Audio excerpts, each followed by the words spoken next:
آدمی کے قلب میں اللہ تعالیٰ نے ایک بڑی طاقت رکھی ہے، اگر چند قلوب کسی بات پر مجتمع ہو جائیں اپنے مقصد میں کامیاب ہو جاتے ہیں۔ اس مبارک محنت کے ذریعہ پوری امت کی قلبی طاقت کو مجتمع کرنا ہے، اور محنت کو قرن اول کی طرح سے نہج نبوت پر لانا ہے۔ قرن اول کی طرح سے، قرن اول میں امت مسجد سے جڑی ہوئی تھی، اصحاب صفہ مستقل مسجد کے ماحول میں ہیں، مہاجرین صحابہ ضرورت کے بقدر اپنے معاش میں اپنی کمائیوں میں جاتے تھے اور ضرورت کے بقدر اپنے گھر جایا کرتے تھے، زیادہ وقت مسجد کے ماحول میں ہوتے تھے۔ آج یہ بات کہی جا رہی ہے کہ ہر مسلمان 8 گھنٹہ مسجد کے لیے فارغ کر لے، وہ تو فارغ ہی ہے۔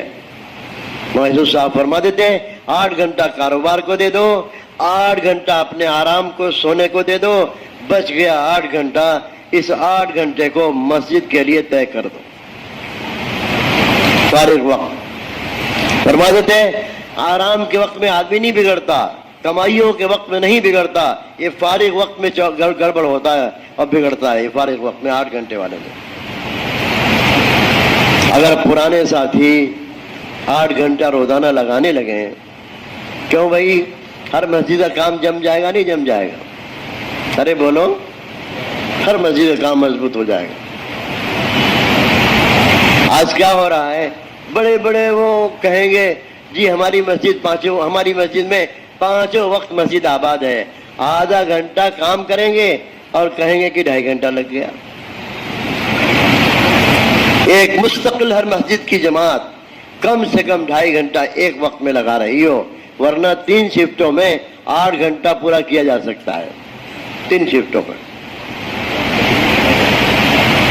مسجد کی جماعت اگر 2.5 گھنٹہ پورا لگاوے، محلے کا نقشہ بدلا ہوا ملے گا، محلے کا نقشہ بدلا ہوا ملے گا۔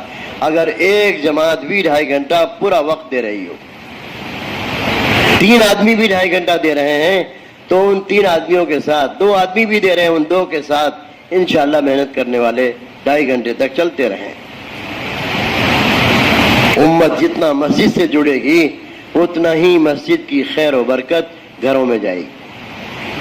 مولانا سید خان صاحب فرماتے تھے گھر کی تعلیم حضور کے زمانے میں کتابی شکل میں نہیں تھی، جو بات حضور کی مجلس میں صحابہ سنتے تھے، قرآن نازل ہوتا، قرآن کے احکامات کی اللہ کے رسول وضاحت فرماتے، اور جو باتیں سنتے تھے سرکار سے براہ راست، وہی باتیں اپنے گھر کی عورتوں بچوں میں پورے طور پر پہنچاتے تھے۔ فرمایا سیرت یہ کہتی ہے کہ یہی اس زمانے میں گھر کی تعلیم تھی۔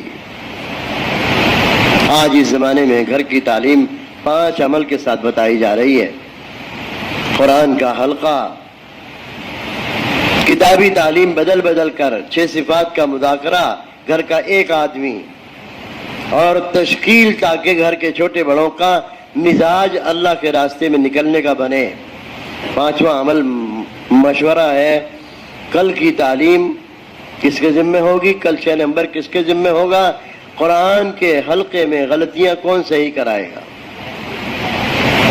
یہ 5 عمل ہے گھر کی تعلیم کی۔ جماعتوں کو اہتمام سے ہدایات میں یہ بات کہی جا رہی ہے کہ بھئی یہ ساری باتیں یاد رکھو۔ تعلیمی گشت میں آنے والے 2.5 گھنٹے کی محنت میں آنے والے ان کو سب سے پہلے تعلیم کے حلقے میں جوڑا جائے گا، پھر ان سے جو بات کی جائے گی 4 لائن کی تشکیل ان کی جائے گی۔ جس چیز کی دعوت چلاؤ گے وہ چیز وجود میں آ کر رہے گی۔ مولانا یوسف صاحب فرما دیتے جس چیز کو تم زندہ کرنا چاہتے ہو اس کو دعوت میں لاؤ۔ سب سے پہلی بات اللہ کے راستے میں 4 مہینے کی دعوت۔ چلے والی جماعتوں کو بھی لے لیا جائے گا، لیکن جماعتیں جو دعوت چلائی جائے گی کتنے کی چلائی جائے گی؟ 4 مہینے، 4 مہینے کی دعوت چلائی جائے گی۔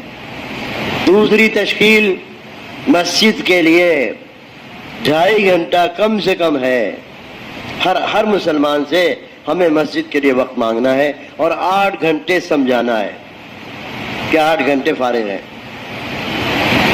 تیسری تشکیل گھر کی تعلیم کی ہے،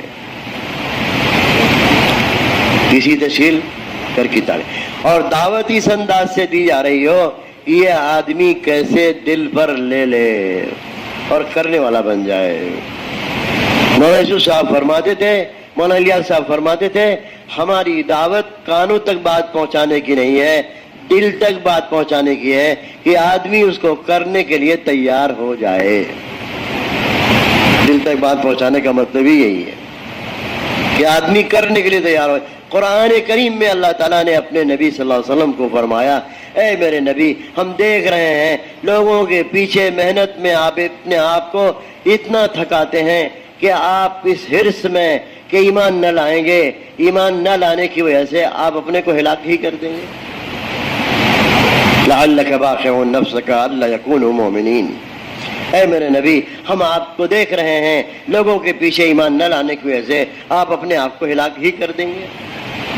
یہ ہے دعوت کی حد کہ آدمی کرنے کے لیے آمادہ ہو جائے، کرنے کے لیے آمادہ ہو جائے۔ تیسری تشکیل گھر کی تعلیم کی ہے۔ اگر ہم 2.5 گھنٹے کی محنت میں یہ تشکیلیں اہتمام سے چلاویں گے انشاءاللہ آپ دیکھیں گے، آج اس سے پوچھو ان سے، بھئی ہم نے آپ سے تعلیم کی بات کی ہے، آج شام تک تعلیم ہو جائے گی انشاءاللہ؟ وہ ہاں کر کے جائیں گے آج شام۔ اب ان سے کہا جائے گا جی شام کو پھر ہم ملاقات کریں گے کہ آپ کی تعلیم قابو میں آئی کہ نہیں آئی۔ 60 70 گھروں میں جماعت نے محنت ڈھنگ سے کی، تعلیم شروع کرائی، ہر بستی میں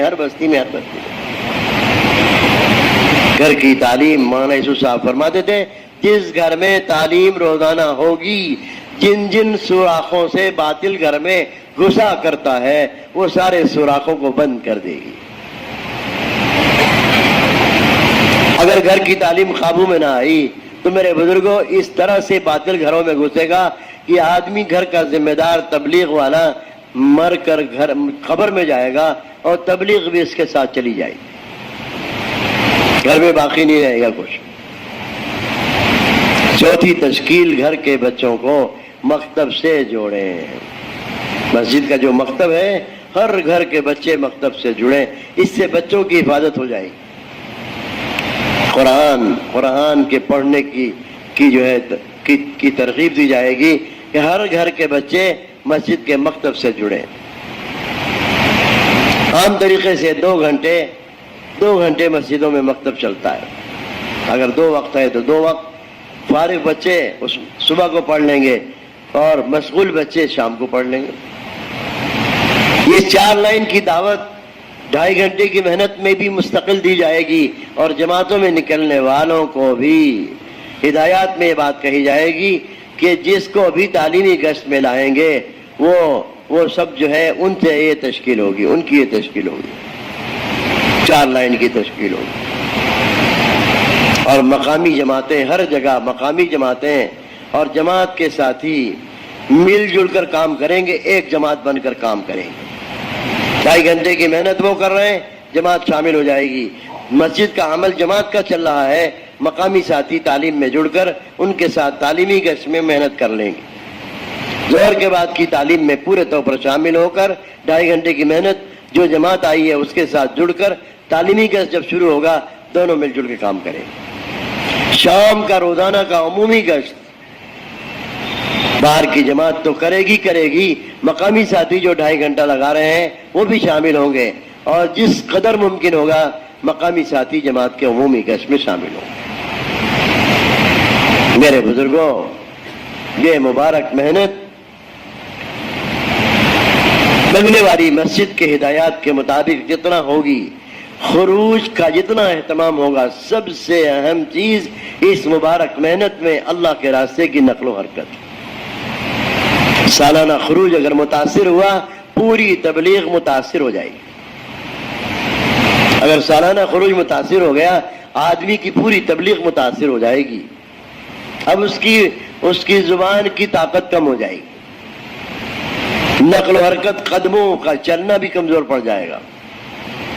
سالانہ خروج ہو، ماہانہ خروج ہو، بقول قاری ظہیر صاحب رحمۃ اللہ علیہ کے فرمایا کرتے تھے، آپ لوگ دیکھیے جو ٹرک جس پہ مال لدا ہوا ہے یا کوئی بھی گاڑی جب کسی چڑھائی پر چڑھتی ہے تو کہیں اگر ایمرجنسی میں رکنا بھی ہوتا ہے تو بریک بہت زوردار لگا کر ڈرائیور ہٹتا ہے اور جلدی سے بڑی گاڑی کے سب پہیوں کے نیچے لکڑی لگا دیتا ہے، پتھر لگا دیتا ہے کہ گاڑی پیچھے کی طرف نہ جائے۔ یہ فرمایا مقامی کام، تیز چلنے والی گاڑی کے پیچھے یہ اوٹا ہے، پتھر ہے، گاڑی پیچھے نہ جائے۔ اگر مقامی کام میں ضعف آیا، اچھے سے اچھا پرانا کام کرنے والا بھی، لوگ کہتے ہیں نا بھئی آج کل دکھائی نہیں دے رہے، آج کل فلاں ذمہ دار ساتھی دکھائی نہیں دے رہے۔ ہاں میرے بزرگوں، یہ مبارک کام اللہ رب العزت نے اپنے فضل سے دیا ہے۔ اس محنت کے سارے اعمال اعمال تربیت ہیں اور سارے اعمال اعمال ہدایت ہیں۔ سارے اعمال کیا ہیں؟ ارے بولیے نا، اعمال ہدایت ہے۔ سارے اعمال اعمال ہدایت، سارے اعمال اعمال تربیت ہیں۔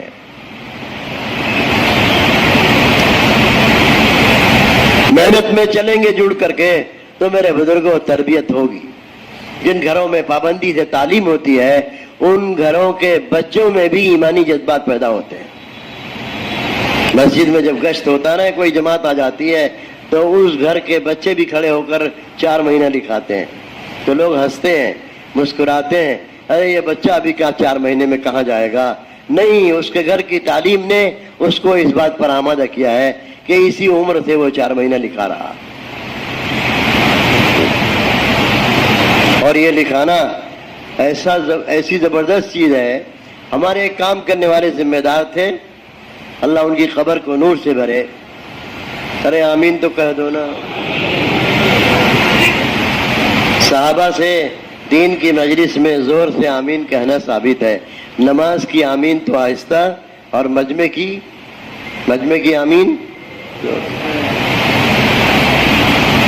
وہ ذمہ دار کہنے لگے، ہم مدرسے میں پڑھ رہے تھے، کہنے لگے مولوی صاحب بیانوں میں کھڑے ہو کر سال لکھایا کرو، انشاءاللہ فراغت کے بعد سال۔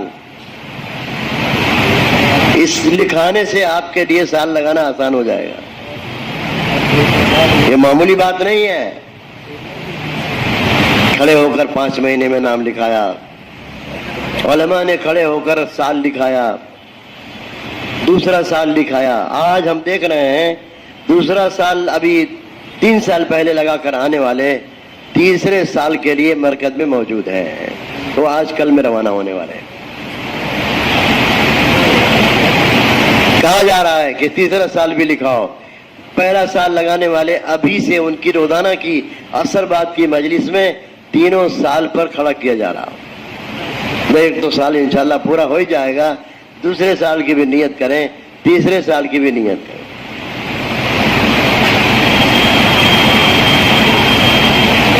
پہلے سال کی جماعت علماء کی جاتی تھی تو ایک جماعت سال بھر میں ایک جماعت جاتی تھی، اور جس سال ہم لوگ گئے تھے 3 آدمی گئے تھے، بس پورے سال میں ایک جماعت 3 آدمی۔ اب اس وقت میں 2 سال کے اندر تقریباً 65 جماعتیں روانہ ہوئی ہیں۔ ابھی صبح مولانا نے بتایا تھا کہ کتنی جماعتیں وقت لگا کر واپس آ گئی ہیں اور دوسری جماعتیں تیار ہیں۔ ہر روز مرکز میں 2-3 جماعتیں علماء کی دوسرے سال والی مرکز میں موجود ہوتی ہیں، چونکہ ان کی جانے سے پہلے 3 تشکیلیں ہوتی ہیں، ایک تشکیل دوابے کی، ایک تشکیل میوات کی، اور ایک تشکیل ایسی جو بنجر علاقے ہیں بالکل۔ تینوں علاقوں میں 10-10 دن کی تشکیل ہوتی ہے، پھر یہ روانہ ہوتے ہیں۔ اسی درمیان میں ان کی قانونی کارروائی بھی ہو جاتی ہے۔ تو میرے بزرگوں، اللہ کے راستے کی نقل و حرکت میں آدمی جب اپنا ارادہ بناتا ہے اور کھڑا ہو کر نام دیتا ہے، اللہ پاک بہت جلد اس کو کرنے کی توفیق دے دیتے ہیں، گمان سے باہر۔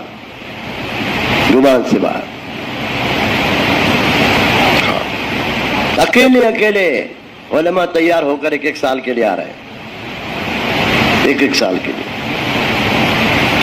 اللہ کا فضل ہے، 5 مہینے کی بیرون کی جماعتیں مستقل روانہ ہو رہی ہیں۔ 5 مہینے کی جماعتیں، 2 مہینے کی مستورات کی بیرون جانے والی جماعتیں مستقل نظام الدین میں آ رہی ہیں اور روانہ ہو رہی ہیں، مستقل ان کی مجلسیں کارگزاری کی، ہاں واپس آئی ہوئی جماعتیں کارگزاری اور روانہ ہونے والی جماعتوں سے روانگی کی بات، روزانہ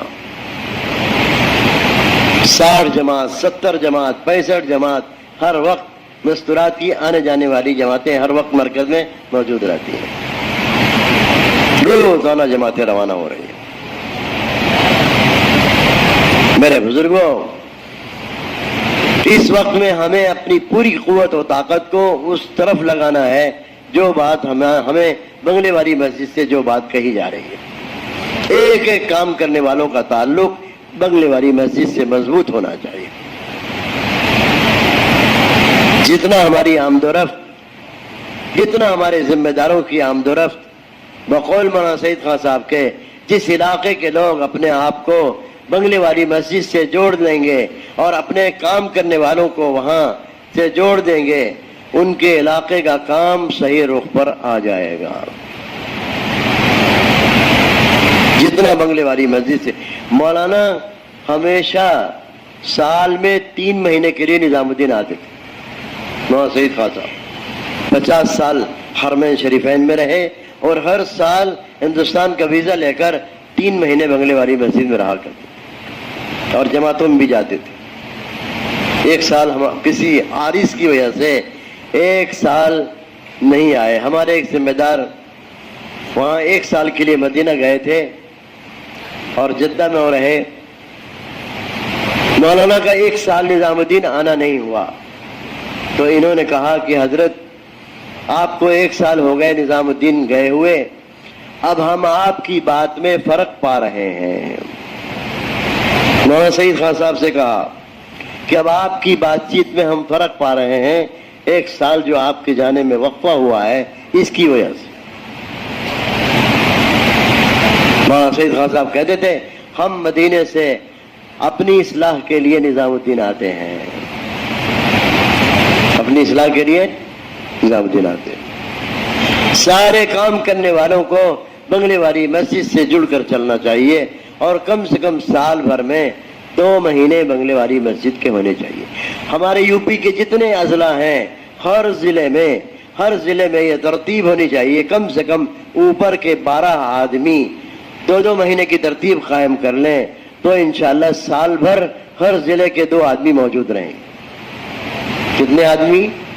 ہر ضلع سے 12 آدمی، ہر ضلع سے 12 آدمی اوپر کے ساتھی جو مشورہ دیکھتے ہیں اور جو ہے مستورات کا کام دیکھتے ہیں، اپنے علاقوں کے کام کی ذمہ داریاں اٹھاتے ہیں، ان میں سے 12 آدمی بنگلے والی مسجد کی ترتیب بنا لیں 2 مہینے کی۔ اس وقت میں یہ بات کہی جا رہی ہے کہ ہمارے پرانے ساتھیوں کا سالانہ 6 مہینہ لگنا چاہیے۔ کتنا لگنا چاہیے؟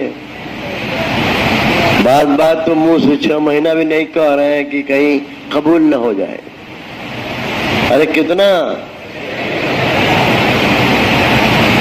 یہ تو سمجھ رہے ہیں کہ ہم تو 6 مہینہ لگا ہی رہے ہیں۔ سب نیت کریں کہ انشاءاللہ ہم سالانہ 6 مہینے اللہ کے راستے میں نکلیں گے۔ اللہ کے نبی صلی اللہ علیہ وسلم نے ایک موقع پر فرمایا کہ میرا دل چاہتا ہے مدینے سے جتنی جماعت روانہ ہو ہر جماعت میں میں خود جاؤں، ہر جماعت میں۔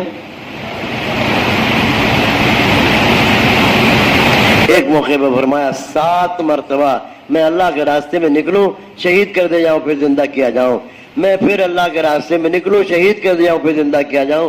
آپ نے 7 مرتبہ اللہ کے راستے میں شہادت کی تمنا کی۔ اس امت کے نبی 7 مرتبہ شہادت کی تمنا کر کے گئے، انصاف سے بتلاؤ اس نبی کے امتیوں کو کہاں مرنا چاہیے؟ گھر میں مرنا چاہیے کہ اللہ کے راستے مرنا چاہیے؟ اللہ کا فضل ہے، سال میں جانے والی جماعت علماء کی ابھی تھوڑے دنوں پہلے نائجیریا میں ان کا انتقال ہو گیا، نوجوان تھے، 41 سال کی عمر تھی، اللہ ان کی قبر کو نور سے بھرے، وہیں ان کی تدفین ہو گئی نائجیریا میں، 1 سال کے لیے گئے ہوئے تھے۔ مولانا یوسف صاحب فرماتے تھے کہ ملکوں میں جب ہماری جماعتیں روانہ ہوں گی اور آدمی کی قبریں بنے گی سمجھو اللہ کی طرف سے فیصلے کا دن قریب ہے. جب قربانی کی ایک سطح پوری امت کی اجتماعی طور پر امت کی قربانی ایک سطح پر پہنچتی ہے اللہ کا فیصلہ بدلتا ہے. کرنے والی ذات کس کی ہے؟ کریں گے تو وہی، فیصلہ اسی کا ہوگا اور کریں گے وہی. اللہ تعالیٰ کا فیصلہ بدلے گا.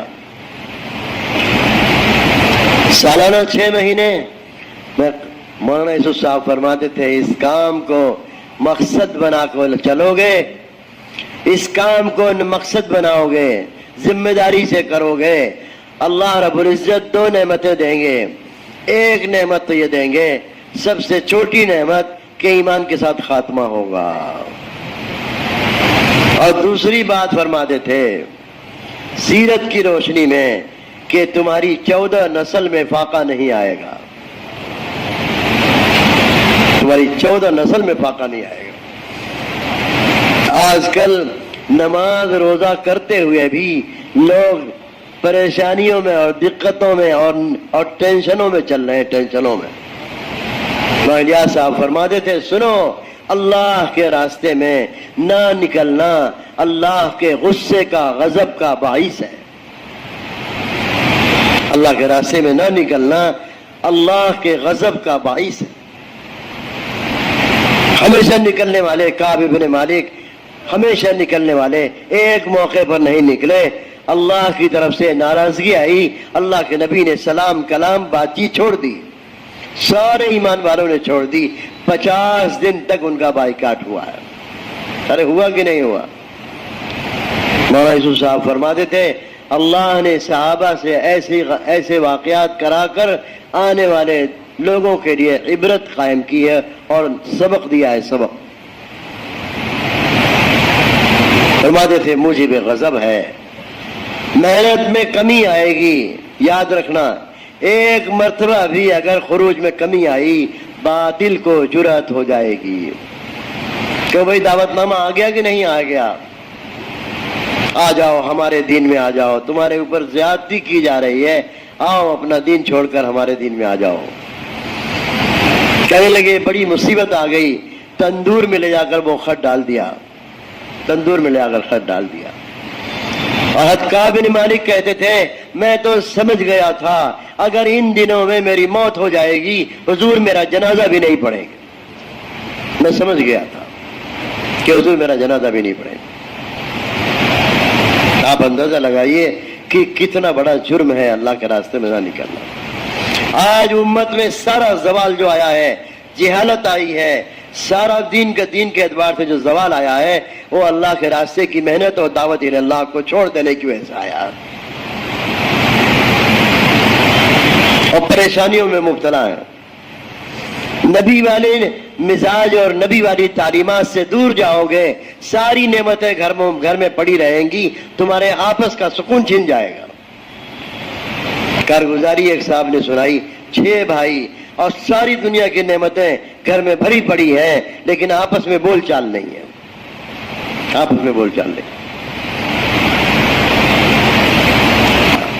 جب مزاج محمد صلی اللہ علیہ وسلم کی شریعت کا مزاج نہیں ہوگا وراثت کی مال کی تقسیم بھائی بہنوں کے درمیان میں صحیح طریقے سے نہیں کریں گے اور یہ اتنی بڑی مصیبت بنے گی کہ وہ مال سارے سکون کو چھین لے گا.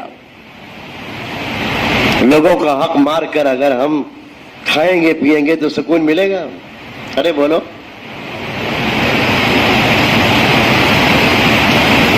باپ کی وراثت میں سارے بھائی بہنوں کا حصہ ہے، بات بات دور کے رشتہ داروں کا حصہ بنتا ہے. سب کو پہنچا کر دیکھو کیسی گھر میں خیر و برکت آتی ہے. سب سے زیادہ مال اللہ کے راستے میں اعلاء کلمت اللہ پر خرچ کرنا چاہیے. خرچ کر کے دیکھو کتنی خیر و برکت گھروں میں آتی ہے. آج ہم اپنا راستہ سمجھ ہی نہیں رہے.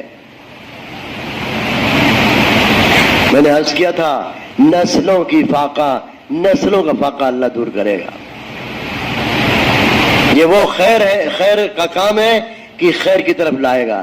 معاملات کے اندر حلال کمائی، معاملات کے دین میں حلال کمائی ہے، معاملات کے دین میں حلال کمائی ہے۔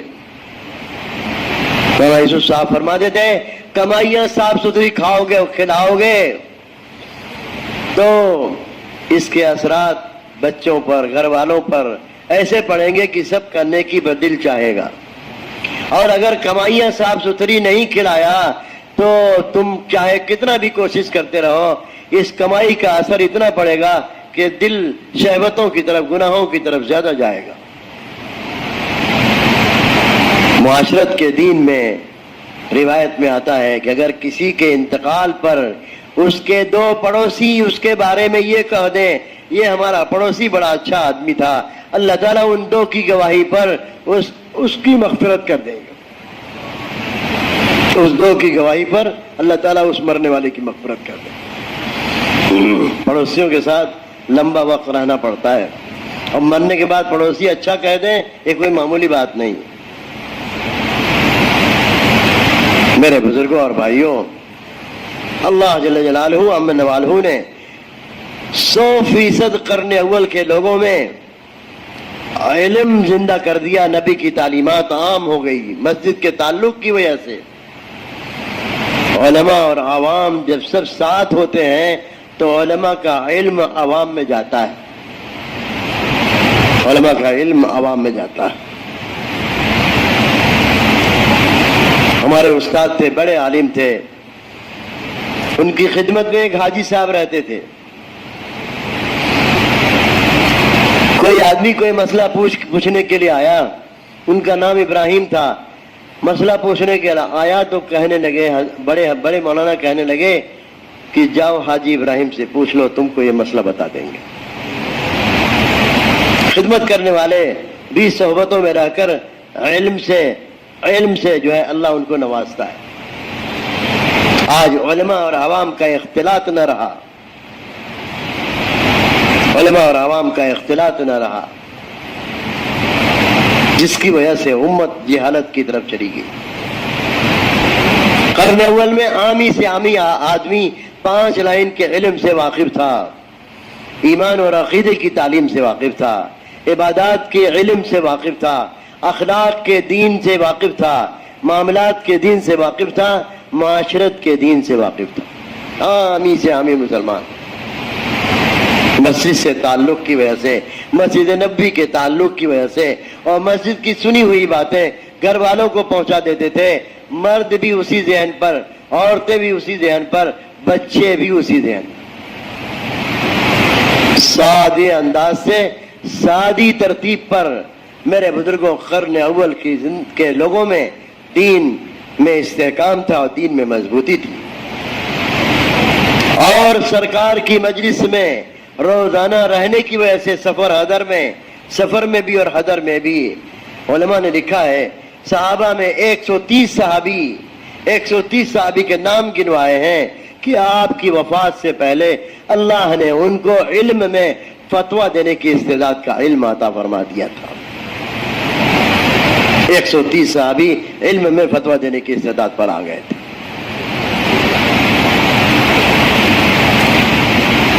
اور اسی جماعت سے اللہ نے آگے اس دین کی امانت کو آگے بڑھایا۔ حضور کی فیض صحبت سے اور آپ کی مسجد کی مجلس میں ازواج مطہرات، آپ کے 9 گھر، 9 بیویاں، اور سب کے سب پردے کے پیچھے سرکار کی باتیں مسجد کی سنتی رہتی تھی۔ سب عالم تو نہیں ہو سکتے، لیکن ضرورت کا علم اور ضرورت کا دین سب کو مل جائے گا۔ اس علم کے لیے اللہ اپنے بندوں میں سے انتخاب کرتے ہیں۔ 9 بیویوں میں سے حضرت عائشہ رضی اللہ عنہا کو، ام سلمہ رضی اللہ عنہا کو، دونوں کو اللہ نے علم میں فتویٰ دینے کی استعداد عطا فرمائی۔ اللہ رب العزت مردوں میں سے بھی عورتوں میں سے بھی اس علم نبوت کے لیے اپنے بندوں میں سے انتخاب کرتے ہیں۔